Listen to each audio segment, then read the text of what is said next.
وہ سرد رات آج بھی میرے ذہن کے کسی کونے میں نقش ہے، جب میرے سگے بڑے بھائی حامد نے میرا گریبان پکڑ کر مجھے اور ہماری ضعیف ماں کو گھر سے باہر دھکا دے دیا۔ ابا کے انتقال کو ابھی 1 سال بھی نہیں ہوا تھا کہ جائیداد کی ہوس نے حامد بھائی کی آنکھوں پر پٹی باندھ دی۔ نکل جاؤ اس گھر سے، ابا کی وصیت میں اس بنگلے کا مالک میں ہوں۔ تم جیسے نکارا بھائی اور بوجھ بنی ہوئی ماں کے لیے یہاں کوئی جگہ نہیں۔ حامد کی آواز میں وہ زہر تھا جس نے میرے دل کو چھلنی کر دیا۔ میں نے MBA کیا تھا، گولڈ میڈلسٹ تھا، لیکن بدقسمتی سے معیشت کے حالات ایسے تھے کہ مہینوں در در کی خاک چھاننے کے باوجود مجھے کہیں ڈھنگ کی نوکری نہیں مل رہی تھی۔ ہم نے وہ رات ایک پارک کے بینچ پر گزاری۔ ماں کی آنکھوں کے آنسو رکنے کا نام نہیں لے رہے تھے، لیکن انہوں نے مجھ سے ایک لفظ نہ کہا۔ اگلے چند ماہ کڑی آزمائش کے تھے۔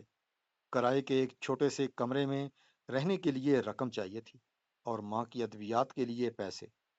میں نے اپنی انا کو مارا اور ایک سرکاری اسپتال میں چپڑاسی کی نوکری کر لی۔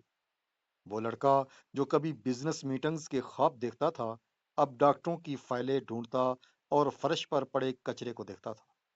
اسپتال کے عملے میں سے اکثر لوگ میرا مذاق اڑاتے، کوئی اسے پڑھا لکھا جاہل کہتا تو کوئی ڈگری والا چپڑاسی۔ ایک دن ہسپتال کے کینٹین میں بیٹھ کر میں پرانا اخبار پڑھ رہا تھا کہ میری نظر ایک اشتہار پر پڑی۔ گلوبل انویسٹمنٹ گروپ کے گمنام مالک نے شہر کے غریب لیکن قابل نوجوانوں کے لیے ایک آن لائن بزنس آئیڈیا مقابلہ رکھا تھا۔ انعام کی رقم اتنی تھی کہ ہماری زندگی بدل سکتی تھی۔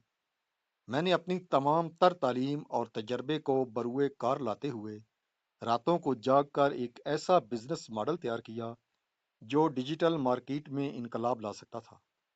میں نے اسے اپنے اصل نام کے بجائے اپنے بچپن کے عرفی نام آریان سے بیچ دیا۔ وقت گزرتا گیا، میں ہسپتال میں اپنی ڈیوٹی کرتا رہا۔ ایک دن ماں کی طبیعت بہت خراب ہوئی، ان کا دل گھبرانے لگا۔ میں نے سوچا کہ آج انہیں تھوڑی خوشی دے دوں۔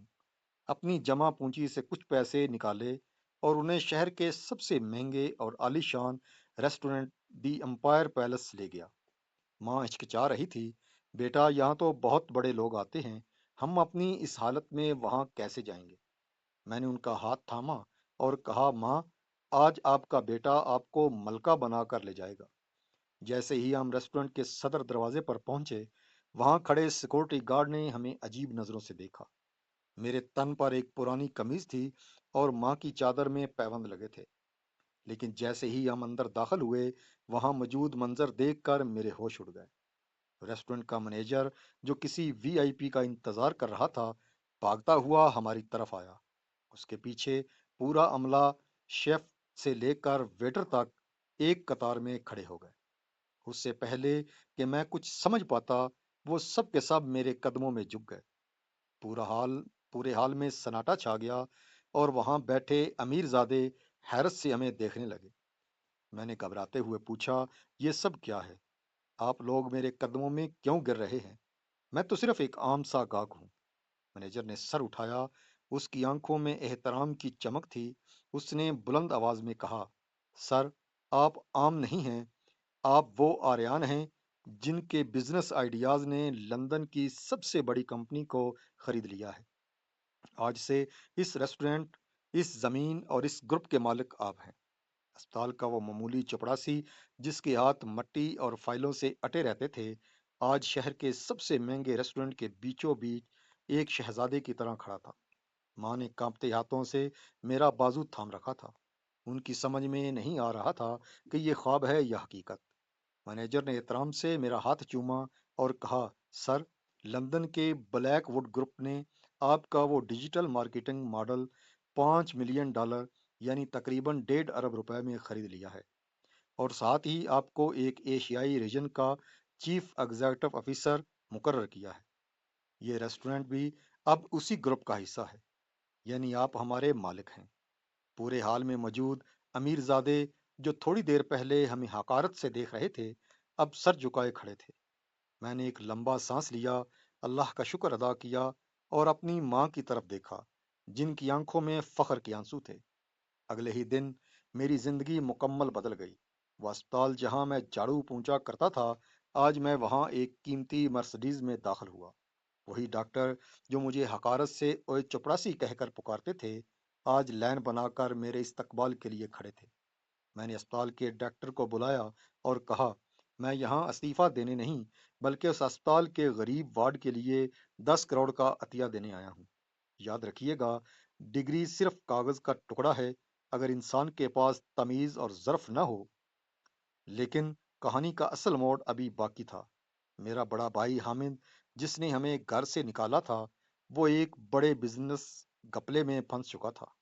اس نے جس کمپنی میں ابو کی ساری جمع پونجی لگائی تھی، وہ دیوالیہ ہو چکی تھی اور اس پر کروڑوں کا قرضہ چڑھ گیا تھا۔ بینک والے اس کا گھر، یعنی ہمارا آبائی گھر نیلام کرنے کے نوٹس دے چکے تھے۔ ایک شام میں اپنی نئی کمپنی کے دفتر میں بیٹھا تھا کہ میرا سیکرٹری اندر آیا۔ سر، ایک شخص آپ سے ملنے کی ضد کر رہا ہے، وہ بہت پریشان حال لگ رہا ہے۔ جیسے ہی وہ شخص اندر داخل ہوا، میری روح کانپ گئی۔ وہ حامد بھائی تھے۔ ان کے کپڑے میلے تھے، بال بکھرے ہوئے تھے اور چہرے پر شکست لکھی تھی۔ مجھے دیکھتے ہی وہ پہچان نہ سکے، کیونکہ میں نے ایک مہنگا سوٹ پہن رکھا تھا اور کمرے کی روشنی کچھ مدھم تھی۔ صاحب، میری مدد کریں، میرا گھر بچا لیں۔ مجھے پتا چلا ہے کہ بلیک ووڈ گروپ نے میرے بینک کے تمام بقایا جات خرید لیے ہیں۔ اگر آپ چاہیں تو میرا گھر نیلامی سے بچ سکتا ہے۔ وہ گڑ گڑاتے ہوئے بولے۔ میں آہستہ سے اپنی کرسی سے اٹھا اور ان کے سامنے جا کر کھڑا ہوا۔ حامد بھائی، کیا آپ نے پہچانا مجھے؟ میری آواز سنتے ہی وہ ساکت رہ گیا۔ انہوں نے نظریں اوپر اٹھائیں اور جیسے ہی میرا چہرہ دیکھا، ان کے پیروں تلے سے زمین نکل گئی۔ ارسلان، تم؟ یہ سب، یہ دفتر، یہ جاہو جلال؟ ان کی آواز حلق میں پھنس گئی۔ میں نے سرد لہجے میں کہا، ہاں بھائی، یہ وہی بوجھ ہے جسے آپ نے سڑک پر پھینک دیا تھا۔ یہ وہی نکارا بھائی ہے جس کی ماں کو آپ نے ایک جوڑے کپڑے میں گھر سے نکال دیا تھا۔ آج آپ کی قسمت کی چابی میرے ہاتھ میں ہے۔ احمد بھائی وہیں فرش پر بیٹھ کر رونے لگے۔ مجھے معاف کر دو ارسلان، میں لالچ میں اندھا ہو گیا تھا۔ ماں کہاں ہے؟ مجھے ان کے قدموں میں لے چلو، میں برباد ہو گیا ہوں۔ میں نے ان کی طرف دیکھا اور ایک کاغذ ان کے سامنے پھینک دیا۔ یہ اس گھر کی نیلامی کے کاغذات ہیں، میں نے اسے خرید لیا ہے۔ لیکن اب اس گھر کا فیصلہ میں نہیں، وہ ماں کرے گی جس کی آنسوؤں سے تم نے اس رات وضو کیا تھا۔ احمد بھائی دفتر کے فرش پر بیٹھے کسی معصوم بچے کی طرح سسکیاں بھر رہے تھے۔ وہ شخص جو کبھی غرور سے زمین پر پیر نہیں رکھتا تھا، آج اپنے ہی چھوٹے بھائی کے سامنے ریزہ ریزہ ہو چکا تھا۔ میں نے خاموشی سے فون اٹھایا اور ڈرائیور کو گاڑی نکالنے کا حکم دیا۔ چلیے حامد بھائی، اس عدالت میں جہاں آپ کا فیصلہ ہونا ہے۔ میں نے سرد لہجے میں کہا۔ ہم شہر کے ایک پرسکون اور عالیشان علاقے میں واقع میرے نئے گھر پہنچے۔ جیسے ہی ہم ڈرائنگ روم میں داخل ہوئے، سامنے صوفے پر ماں تسبیح پڑھ رہی تھی۔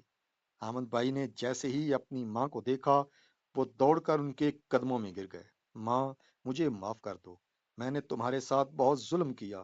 اللہ نے مجھے میری اوقات دکھا دی ہے۔ حامد کی چیخیں پورے کمرے میں گونج رہی تھیں۔ ماں ہکا بکا رہ گئی۔ انہوں نے اپنے کپ کپاتے ہاتھوں سے حامد کا سر اٹھایا۔ ان کی ممتا تڑپ اٹھی۔ حامد، میرے بچے، یہ تمہیں کیا ہوا؟ تم اتنے پریشان کیوں ہو؟ میں نے آگے بڑھ کر پوری صورتحال بتائی۔ ماں، حامد بھائی کا گھر، ان کی جائیداد اور ان کا کاروبار سب ختم ہو چکا ہے۔ وہ سڑک پر آ چکے ہیں۔ جس کمپنی نے ان کا گھر نیلامی سے بچایا ہے، وہ میری ہے۔ اب آپ بتائیے، کیا ہم انہیں وہی دکھ دیں جو انہوں نے ہمیں اس سرد رات میں دیے تھے؟ کیا ہم انہیں بھی دھکے دے کر باہر نکال دیں؟ کمرے میں موت جیسی خاموشی چھا گئی۔ حامد بھائی کی نظریں زمین میں گڑی ہوئی تھیں۔ وہ کسی بھی سزا کے لیے تیار تھے۔ ماں نے کچھ دیر مجھے دیکھا، پھر حامد کی طرف مڑی اور نہایت نرمی سے بولی، ارسلان، میرے بیٹے، جب تم نے MBA کیا تھا تو میں نے تمہیں ایک بات سکھائی تھی کہ تعلیم صرف پیسہ کمانے کے لیے نہیں، ظرف بڑا کرنے کے لیے ہوتی ہے۔ اگر آج ہم نے بھی وہی کیا جو حامد نے کیا تھا، تو پھر ہم میں اور اس میں کیا فرق رہ جائے گا؟ ماں نے میرا ہاتھ پکڑ کر حامد کے ہاتھ میں دیا اور کہا، یہ تمہارا بڑا بھائی ہے ارسلان، خون کبھی سفید نہیں ہوتا۔ اس گھر کے دروازے اس کے لیے ہمیشہ کے لیے کھلے ہیں۔ میری آنکھوں میں آنسو آ گئے۔ میں نے حامد بھائی کو گلے لگا لیا۔ بھائی، گھر کی نیلامی کے کاغذات میں نے پھاڑ دیے ہیں۔ وہ گھر اب بھی آپ ہی کے نام پر ہے۔ اور رہی بات کاروبار کی، تو میری کمپنی میں آپ کو ایک پارٹنر کے طور پر کام کرنا ہوگا تاکہ ہم مل کر ابا کا نام روشن کر سکیں۔ حامد بھائی کی آنکھوں سے شرمندگی کے سمندر بہہ رہے تھے۔ انہوں نے زندگی میں پہلی بار یہ سبق سیکھا تھا کہ طاقت چھیننے میں نہیں، معاف کرنے میں ہے۔ اگلے چند سالوں میں ہم نے مل کر ایک ایسی سلطنت کھڑی کی جہاں ہم صرف منافع ہی نہیں کماتے تھے، بلکہ ہر اس نوجوان کو نوکری دیتے تھے جو ڈگری رکھنے کے باوجود حالات کی وجہ سے چپڑاسی بننے پر مجبور ہوتا۔ وہ اسپتال جہاں میں کبھی کام کرتا تھا، اب وہاں میرے نام کا ایک الگ بلاک ہے جہاں غریبوں کا علاج مفت ہوتا ہے۔ میں آج بھی جب کبھی اس ریسٹورنٹ کے پاس سے گزرتا ہوں جہاں مینیجر میرے قدموں میں گرا تھا، تو اپنی ماں کا ہاتھ چوم لیتا ہوں، کیونکہ مجھے معلوم ہے کہ میری اصل کامیابی میری ڈگری یا میرا بزنس نہیں، بلکہ میری ماں کی وہ دعائیں تھیں جو اس وقت بھی میرے ساتھ تھیں جب میں اسپتال کی راہداریوں میں جھاڑو لگایا کرتا تھا۔ یہ کہانی ہمیں سکھاتی ہے کہ وقت کبھی ایک جیسا نہیں رہتا۔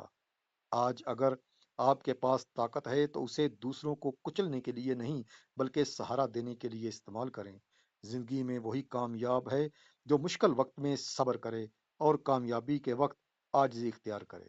اگلی ویڈیو تک کے لیے اپنے میزبان کو اجازت دیجیے۔ اللہ حافظ۔